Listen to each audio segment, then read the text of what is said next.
जिल्हा परिषद पंचायत समिती निवडणुकीच्या रणधुमाळीत आज कोडोली जिल्हा परिषद मतदारसंघात मोठी घडामोड झाली आहे.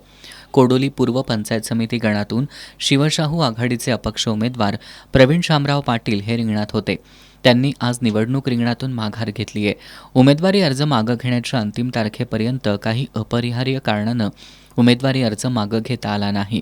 त्यामुळे आता आपण निवडणुकीच्या रिंगणातून माघार घेत असून जनसुराज्य शक्ती पक्षाचे पूर्व पन्हाळा पंचायत समितीचे उमेदवार रणजित शिवाजी शिंदे यांना तसंच कोडोली जिल्हा परिषद गटातील जनसुराज्य शक्ती पक्षानं पुरस्कृत केलेले अपक्ष उमेदवार अमरसिंह यशवंत पाटील यांना बिनशर्त पाठिंबा देत असल्याचं जाहीर केलंय. गेल्या पंचायत समिती पूर्वगणातून मी निवडणुकीसाठी फॉर्म भरला होता.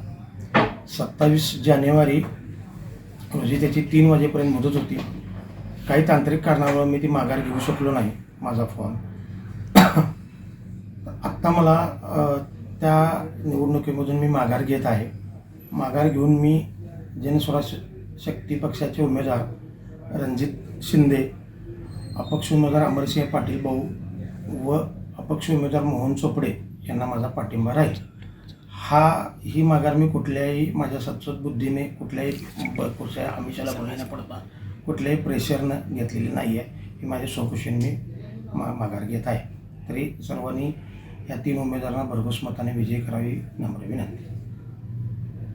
प्रवीण पाटील यांनी कोडोली पूर्व गणाच्या निवडणुकीतून माघार घेत जनसुराज्य शक्तीला पाठिंबा दिल्याबद्दल जनसुराज्य शक्ती पक्षाचे संस्थापक अध्यक्ष आमदार डॉक्टर विनय कोरे यांनी प्रवीण पाटील यांचा सत्कार केला.